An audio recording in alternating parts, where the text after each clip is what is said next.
Muy buenos días, muy buenas tardes o quizás muy buenas noches, estimado oyente, según sea la hora y el lugar donde se encuentre escuchando este mensaje. Como siempre, les saluda el pastor bautista Nikos Ricoy, director del programa Encuentros y del Ministerio Tinajas, llenando siempre a cada persona que nos escucha con el agua fresca y limpia de la palabra desde aquí en España. Muy bienvenidos y muchas gracias una vez más por estar ahí atentos y dedicarnos su tiempo al nuevo mensaje de hoy de nuestro programa Encuentros. Entre las muchas preguntas habituales que nos hacen en el ministerio está aquella pregunta relacionada con las personas que nunca han conocido el Evangelio. Nos han preguntado, ¿qué pasaba con aquella gente que no ha oído nunca el Evangelio? ¿No se salvaban esas personas? Y si se salvaban, ¿cómo se salvaban? Ha sido, es y será una pregunta muy habitual que quizás usted mismo también se haya hecho alguna vez. Así que, en los siguientes 30 minutos, hablaremos hoy precisamente del tema y le daremos la respuesta bíblica, que a la vez le servirá a usted no solo para aprender el tema, sino también para comparar lo que nosotros decimos y argumentamos con lo que dice y argumenta su pastor, su líder, su maestro o su predicador, y así tenga usted la referencia de la verdad absoluta del tema. Por cierto, pregúnteles a ellos cómo se salvaban esas personas. Dividiremos expositivamente nuestro mensaje de hoy en 3 partes.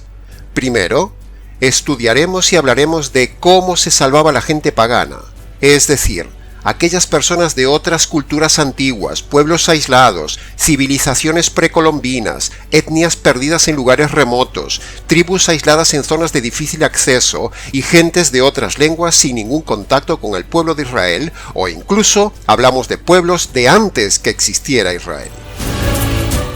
En segundo lugar, recordaremos brevemente cómo se salvaba la gente en el Antiguo Testamento en el pueblo judío. Y en tercer lugar, recordaremos, por supuesto, cómo se salva la gente también en el día de hoy, donde quiera que viva en el planeta. Y de esta manera daremos respuesta a todo el abanico de posibilidades para responder a la pregunta de ¿cómo se salvaba la gente a lo largo de los siglos? Antes que nada y entrando ya en materia, demostraremos en nuestra tesis teológica que todos estos grupos, todos los hombres en todas las épocas, desde Adán hasta el día de hoy, todos los hombres se salvan siempre, siempre, siempre por medio de 2 condiciones únicas, 2 condiciones universales que demanda Dios de todos los hombres para salvarse, sea en la época que sea. Es decir, para el grupo número 1, el de los paganos, ellos se salvan por medio de 2 condiciones que luego veremos cuáles son. En el segundo grupo, el del pueblo judío, y personas afines al pueblo judío, se salvan también por medio de 2 condiciones.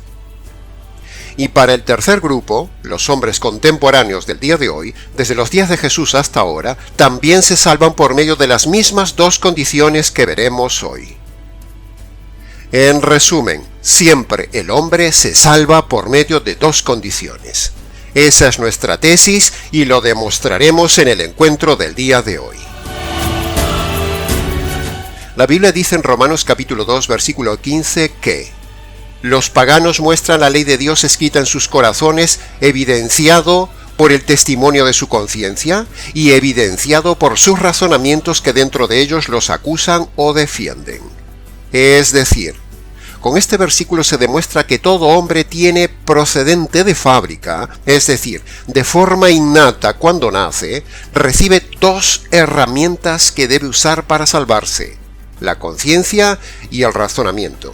Y esas 2 herramientas innatas las pondrá en acción por medio de la tercera herramienta innata que es el libre albedrío. Así que el hombre no tiene excusa para perderse. El hombre se pierde por su propia decisión, porque Dios le dio a todos los hombres suficientes herramientas y tiempo de paciencia sobre la tierra para que el hombre decida y se salve usando esas 3 herramientas para aplicar las 2 condiciones. 3 herramientas, 2 condiciones. 3 herramientas, 2 condiciones. Por lo tanto, pasando entonces al análisis de cómo se salva el grupo número 1, es decir, cómo se salvaban los hombres paganos de las civilizaciones pasadas que no tenían el Evangelio, ni Biblia ni la Torá, hombres que estaban aislados en alguna parte del mundo, aquellas personas de otras culturas, pueblos aislados, civilizaciones precolombinas, etnias perdidas en lugares remotos, tribus aisladas en zonas de difícil acceso como las islas, y gente de otras lenguas sin ningún contacto con el pueblo salvador que era Israel. Todas esas personas, estimado oyente, se salvaban si hacían caso de la conciencia y el razonamiento. Y cuando esas personas escuchaban la conciencia y el razonamiento, entonces les impulsaba libremente y deliberadamente a realizar dos condiciones universales: arrepentimiento y fe. Esas son las dos condiciones universales que Dios demanda de todo hombre a lo largo de todos los siglos desde Adán hasta el día de hoy. La primera condición es que el hombre se arrepienta de sus pecados cuando su conciencia le acusa y le avisa. La segunda condición es que el hombre ejerza la fe cuando su razonamiento le induce desde dentro a creer lo correcto y desechar lo incorrecto, como dice Romanos capítulo 2, versículo 15. Pongamos un ejemplo hipotético para entenderlo mejor. Imaginemos un aborigen, un indio, un pigmeo, un azteca, un esquimal o cualquier hombre de siglos pasados que practica en su tribu algún pecado, por ejemplo, algún sacrificio a los ídolos, o sacrifica personas, o incluso animales a sus dioses, o cualquier otro tipo de pecado que practica este hombre. Entonces, como dice Romanos capítulo 2, versículo 15, en un determinado momento ese esquimal, ese aborigen, ese azteca, ese inca, ese indio piel oscura, ese pigmeo del centro de África o ese mongol de las montañas de Asia, se pone a reflexionar en su conciencia y en su razonamiento, más o menos un monólogo personal como el que sigue a continuación. Siento dentro de mí una carga cada vez mayor cuando sacrifico a los dioses. Y cuando hago algunas cosas, dentro de mí siento que eso no es correcto. Y mi razonamiento me dice que no tiene sentido hacer esto que estoy haciendo. Me doy cuenta que la luna no es un dios, que la naturaleza no es un dios, que el resto del firmamento tuvo que haberlo ordenado alguien más grande que la luna y el sol, porque allí arriba hay más lunas y más soles, así como yo ordeno mi casa y mi tribu. Siento que cuando el sacerdote sacrifica a personas, yo siento dentro un desgarro y siento algo que me dice que eso está mal, muy mal, y ya no lo soporto, no lo soporto. Tiene que haber alguien que haya creado el sol. El sol no puede ser un dios. Yo no puedo seguir así. Yo no soporto esto dentro de mí. Así que dejaré de sacrificar a los dioses y sacrificaré al Dios que ha creado todo. Me niego a seguir haciendo esos sacrificios y esas cosas malas en mi vida.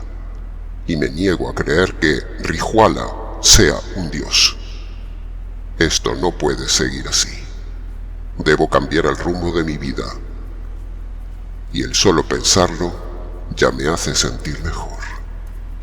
Ese es un diálogo hipotético, estimado oyente, pero perfectamente admisible. Es un diálogo consigo mismo que pudo haber sido real en muchos hombres de civilizaciones, tribus, naciones, imperios y lenguas de siglos y siglos pasados, porque la Biblia dice en Apocalipsis capítulo 7, versículo 9, «Habrá un día, una gran multitud, la cual nadie podrá contar, de todas naciones, tribus, pueblos y lenguas, que estarán delante del trono y en la presencia del Cordero». Por lo tanto, si este versículo de Apocalipsis es verdad, que lo es, demuestra que algunos hombres tuvieron que haber obedecido sus tres herramientas: conciencia, razonamiento y libre albedrío, para obedecer esas dos condiciones: arrepentimiento y fe correcta. Hombres que se enfrentaron valientemente a sus líderes, a sus brujos, a sus patriarcas, a sus sacerdotes, incluso a sus reyes, y aun sabiendo que los podían matar o desterrar, se negaron a seguir practicando esos pecados, o sea, arrepentimiento, y decidieron adorar en cambio al Dios invisible, o sea, fe correcta. Ahí tiene las dos condiciones. La Biblia demuestra que el hombre sabe innatamente que Dios existe, que Dios es invisible, y la Biblia también dice que el hombre no tiene excusa, porque la naturaleza le grita que hay un Dios invisible, creador de lo visible. Entonces, no es extraño que haya habido muchos hombres que hayan reflexionado lo que nosotros hemos narrado anteriormente. Mire lo que dice Hebreos capítulo 11, versículo 2. Dice: lo visible tiene una causa invisible. Y Romanos capítulo 1, versículo 20 dice: con la creación, las cualidades invisibles de Dios, es decir, su eterno poder y divinidad, se perciben claramente a través de lo creado, de modo que nadie tiene excusa. Esto queda confirmado cuando los muy intelectuales y filósofos racionalistas griegos tenían incluso un altar al Dios desconocido e invisible, como lo vemos allí en Hechos capítulo 17, versículo 23, cuando decía Pablo: pasando y mirando vuestros santuarios, hallé también un altar en el cual estaba la inscripción de al Dios desconocido. Por lo tanto, cuando ese pagano escucha la voz de la conciencia, o sea, cuando la conciencia le decía que lo que estaba haciendo estaba mal y dejaba de hacerlo, eso sería el arrepentimiento, o sea, la primera condición universal. Y cuando ese maya, azteca o inca, aborigen, esquimal o quien fuera, razonaba que debe haber un ser invisible que lo ha creado todo, en lugar de creer en muchos dioses o creer que la naturaleza es un dios, y decidía creer en cambio que había un Dios invisible, que creó toda la naturaleza, eso sería una fe correcta, es decir, sería la segunda condición. Por lo tanto, con esas dos condiciones, ese pagano se salvaría. Ahí lo tiene, estimado oyente, las dos condiciones para salvarse un pagano. Por lo tanto, Dios se lo tomaba como justicia, y cuando a ese hombre le matasen por no seguir las costumbres de su cultura y ser consecuente con su conciencia y razonamiento, entonces ese hombre se habría salvado, estando en la presencia del Cordero. Confirmamos bíblicamente esta tesis teológica que decimos con Abraham, un pagano de Caldea que cumplió exactamente las dos condiciones que aquí defendemos. Primero, le creyó a Dios lo que le dijo, es decir, puso su fe en él, primera condición. En segundo lugar, salió de Caldea, un lugar pagano por excelencia, o sea, dejó la idolatría, o sea, en términos bíblicos, se arrepintió de ese estilo pagano, que es la segunda condición. Dice la Biblia que cuando el pagano Abraham obedeció esas dos condiciones, es decir, primero le creyó a Dios y segundo abandonó el paganismo, entonces Dios se lo tomó por un acto de justicia, es decir, Dios se lo imputó como correcto, o sea, Dios lo declaró jurídicamente justo y por lo tanto salvo. Y según la Biblia, ya sabemos dónde está ahora Abraham.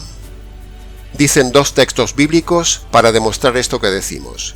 Génesis capítulo 11, versículo 31. Y salió con ellos de Ur de los Caldeos, para ir a la tierra de Canaán. Y en Génesis capítulo 15, versículo 6 dice: y le creyó Abraham a Yahvé, y le fue contado por justicia. De la misma manera, estimado oyente, cuando cualquier pagano de cualquier tribu, civilización o cultura obedecía a la conciencia, es decir, dejaba de pecar, primera condición, y atendía a su razonamiento que le llevaba a creer en un Dios invisible que ha creado todo, segunda condición, entonces Dios se lo tomaba como justicia y lo salvaba igual que salvó al pagano Abraham. De hecho, también lo hizo con su sobrino Lot. Abraham es el modelo y prototipo de cómo se salva un pagano en cualquier momento de la existencia humana pasada.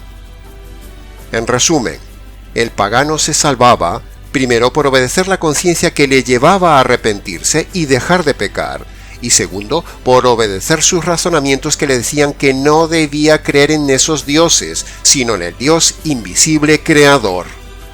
Cuando el pagano era consecuente y dejaba de pecar por oír su conciencia, y creía en el único Dios creador invisible por oír su razonamiento, entonces Dios se lo contaba por justicia y lo salvaba. Ahí lo tiene, las dos condiciones de nuestra tesis, estimado oyente, activadas por las tres herramientas innatas: conciencia, razonamiento y libre albedrío. Tres herramientas, dos condiciones, un resultado: el hombre pagano salvo. Tres herramientas, dos condiciones y un resultado. Esta es la respuesta teológica de cómo se salvan y se podían salvar los paganos. Y así Dios demuestra que no hace acepción de personas en las generaciones, y todos tenían la posibilidad de salvarse siempre por medio de las dos condiciones universales, usando la conciencia, la razón y el libre albedrío. Lo mismo podríamos decir de los magos de Oriente que narra Mateo. Lo mismo podríamos decir del pagano Job y de muchos otros testimonios paganos que relata la Escritura, como el rey Ciro, Ruth la Moabita y otros tantos paganos salvos con los cuales ratificaríamos vez tras vez con sus testimonios que los paganos que usaban las tres herramientas y obedecían las dos condiciones obtenían un resultado: la salvación eterna. Que conste en acta. Pasamos ahora a analizar nuestra tesis del grupo número 2, o sea, a ver las dos condiciones en el Antiguo Testamento en el pueblo de Dios. No nos extenderemos mucho en esto, sino simplemente traeremos a la memoria el tema, para demostrar que las dos condiciones para salvarse también están intrínsecas en el pueblo de Dios, porque cuando Dios le mandó a Moisés establecer el rito de expiación, todo israelita que quería ser salvo y ser limpio tenía que obedecer dos condiciones. Primero, debía reconocer y dejar el pecado, es decir, arrepentimiento, que es la primera condición. Y segundo, el israelita debía creer que el sacrificio de un animal inocente le tapaba la culpa, es decir, poner fe correcta, segunda condición.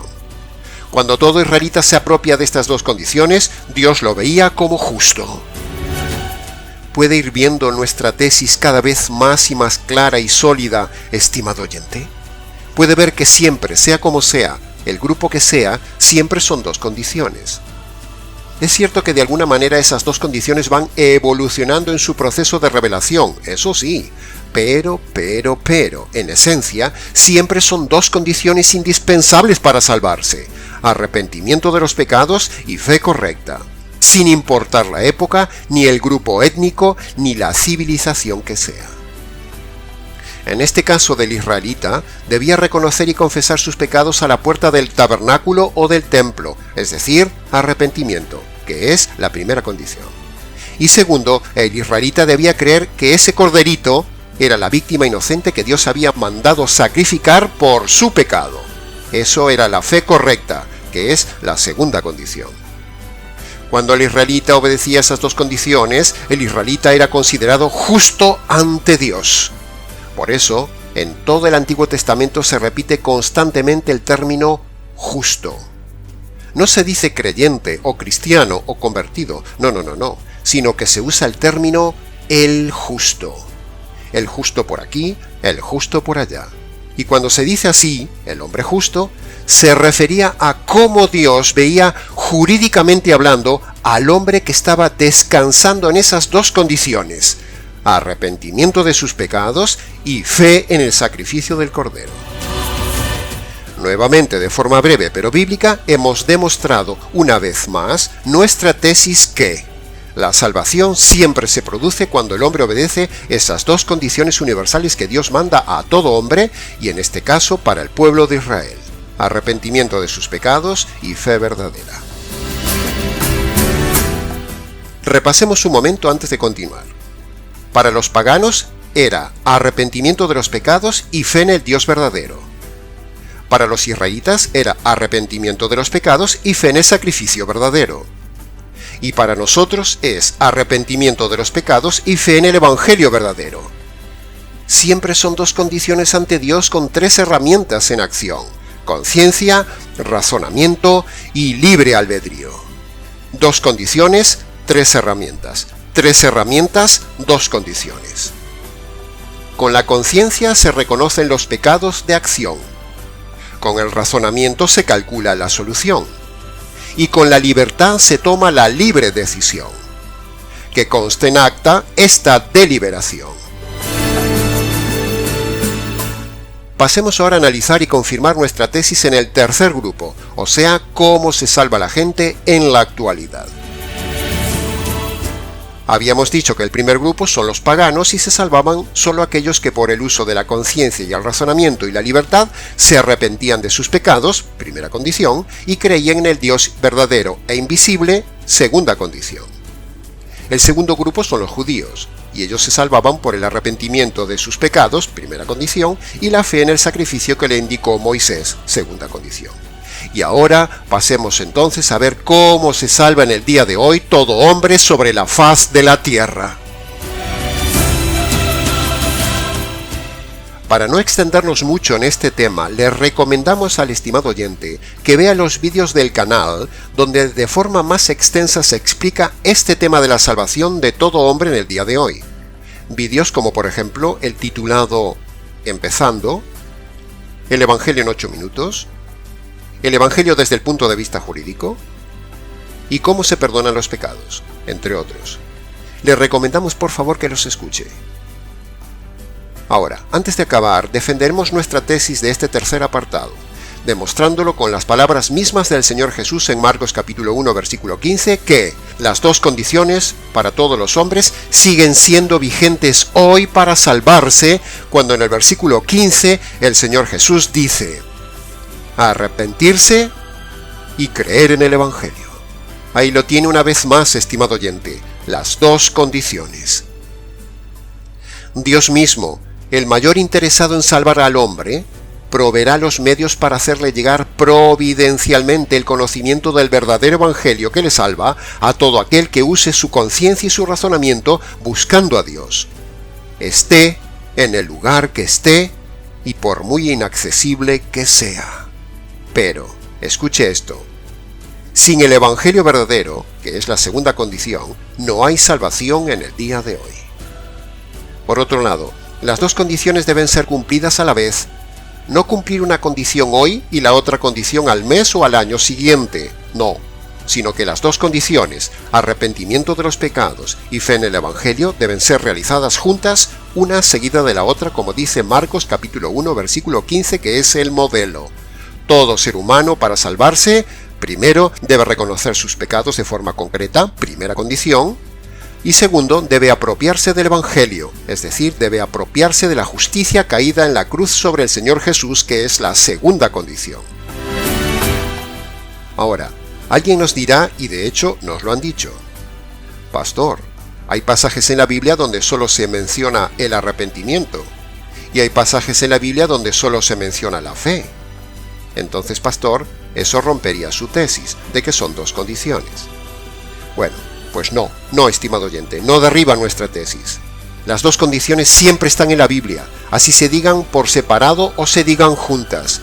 Incluso decirlas por separado, eso mismo demuestra que ambas están en la Biblia, solo que en determinados pasajes se hace mayormente énfasis en la necesidad del arrepentimiento, porque el tema de la fe ya está claro, y en cambio en otros pasajes es necesario hacer énfasis en la fe, porque el tema del arrepentimiento ya está claro para el pecador.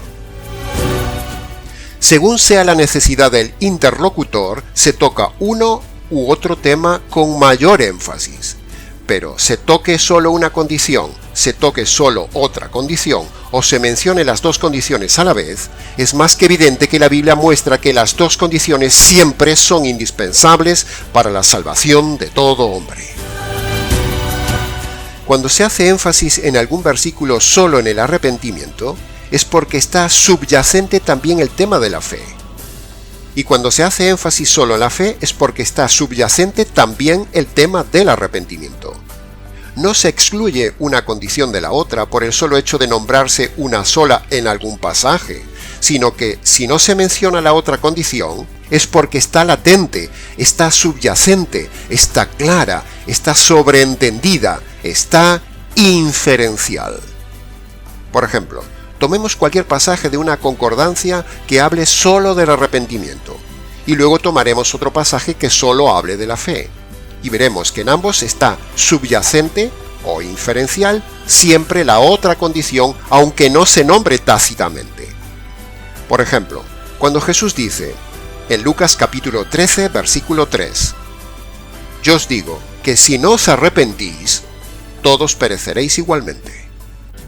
Bueno, es evidente que ahí parecería que el centro es solo una condición para librarse de la perdición, es decir, solo habla del arrepentimiento. Pero, si analizamos con cuidado el texto y contexto, es evidente que Jesús no solo dijo que el que se arrepienta de sus pecados ya es salvo, sino que obviamente la persona que se arrepiente de sus pecados es porque le está creyendo al Señor sus palabras. Por lo tanto, está implícita e inferencial la fe en el Señor. Y así podríamos seguir con los 100 pasajes que solo mencionan el arrepentimiento en la Biblia. Pero eso no implica que con solo el arrepentimiento una persona se salva, como dicen muchos malos pastores del día de hoy, porque eso es antibíblico y antijurídico. Ahora hagamos el mismo ejercicio pero a la inversa. Veamos un pasaje representativo de los más de 100 pasajes que hay que solo mencionan la fe. Por ejemplo, Juan capítulo 6, versículo 47, por tomar uno. Dice, «De cierto os digo, el que cree en mí tiene vida eterna». Bueno, aquí tenemos lo mismo pero al revés. Aquí pareciera que no hay que arrepentirse, sino solo creer en Jesús, como dicen muchos falsos pastores del día de hoy. Pero. Es obvio que toda persona que cree en Jesús y su mensaje no puede seguir viviendo de la misma manera pecaminosa que tenía antes. Es evidente y subyace inferencialmente hablando que debe dejar sus pecados, o sea, ese pasaje implica el arrepentimiento, es decir, la otra condición que no se nombra en el pasaje. ¿Puede ver la claridad y contundencia de nuestra tesis, estimado oyente?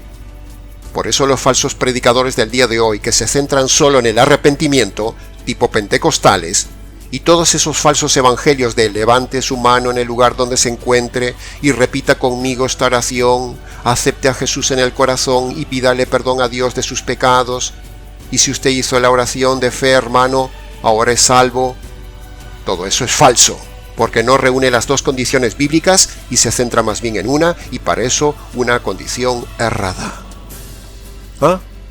Pero luego están también los pastores errados del otro bando, los que dicen que la salvación es solo por la fe, como por ejemplo, entre otros, algunos calvinistas, quienes toman solo pasajes de salvación por fe, sin ver que en esa fe está subyacente el arrepentimiento y negando que hay otros pasajes que hablan del arrepentimiento también. O sea, es otro error gravísimo doctrinal de esta secta de los calvinistas. Pero la Biblia dice que la salvación es por medio de dos condiciones, arrepentimiento y fe. Así que los pasajes que hablan de solo arrepentimiento implica inferencialmente que uno también debe creer lo correcto.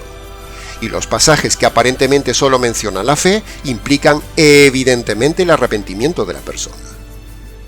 Ahora, si a todo esto dicho y nombrado le sumamos los pasajes donde se mencionan las dos condiciones juntas y a la vez, como por ejemplo en Marcos 1:15, entonces con ello demostramos tajantemente que la salvación en el día de hoy también es por dos condiciones: arrepentimiento de los pecados y fe en la buena noticia de la cruz, es decir, el Evangelio, es decir, la justicia caída sobre el Señor Jesús por las injusticias del pecador.